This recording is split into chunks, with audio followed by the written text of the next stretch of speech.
When was it adopted and amended? It was September 25th, 1789, when Congress was proposed and approves 10 of the 12 of the First and New Amendments.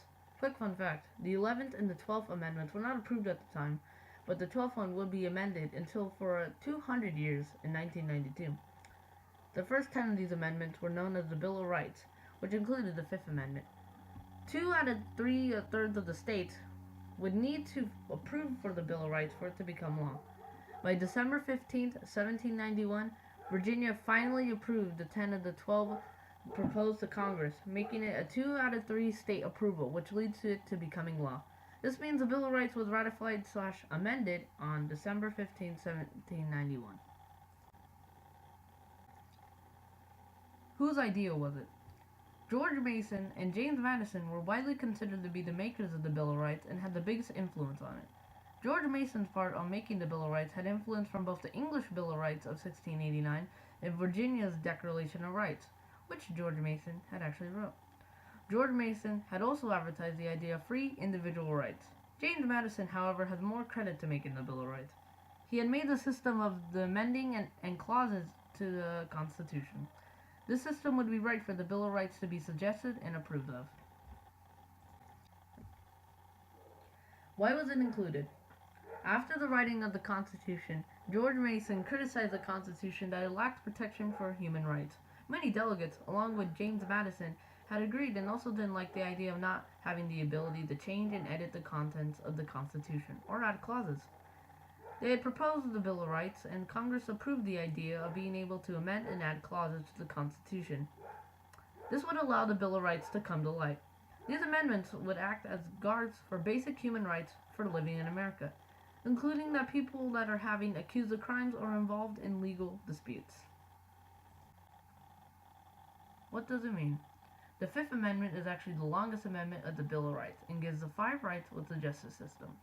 The first, every person accused of a crime has the ability to hear a grand jury hearing. A grand jury is a group of citizens who listen to the accusation and the evidence and decide if it is a just trial.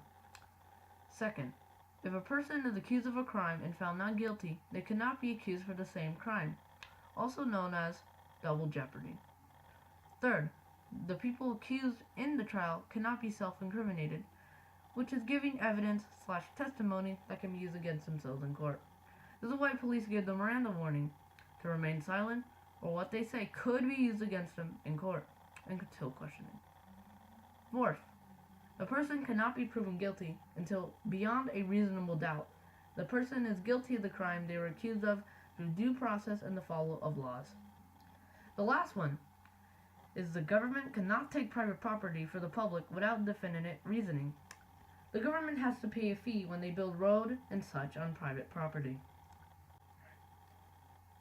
Has it been challenged in court? Most parts of the Fifth Amendment have been challenged in court. Miranda versus Arizona. One of the most important cases concerning the Fifth Amendment is a case involving Ernesto Miranda of him stealing $8. The police caught and arrested Miranda and took him for questioning. During the questioning, he had convinced to kidnapping a woman. It's also to keep in mind he was not able to have an attorney during the questioning and wasn't told that he had the right to remain silent. He was convicted for 20 years in prison for his confession. However, the Supreme Court ruled that his confession was not admissible in court, due to law enforcement not giving safeguards when he was in custody of his rights. Earl Warren had made the final ruling of the case and made 5 basic rules that authorities need to cover when arresting someone, now known as the Miranda warning. However, Miranda still got a second trial for his confession with new evidence and was still sent to 11 years in prison.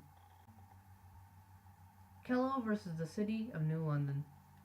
In 2005, the Supreme Court had ruled that they could make an up-to-date part of private property and relocate it to a new area of private property. This was known as the eminent domain clause. In this case, the City of New London wanted to move Suzette Kello's and others' land. The homeowners, mainly Suzette Kello, sued the City of New London, saying that the land the city would be using was not for public use, not complying with the eminent domain clause. However, the city was using the land for public use and benefit, so the court had agreed and the homeowners had to move.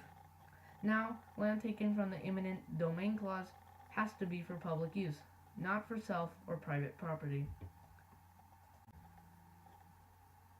Dred Scott versus Sandford.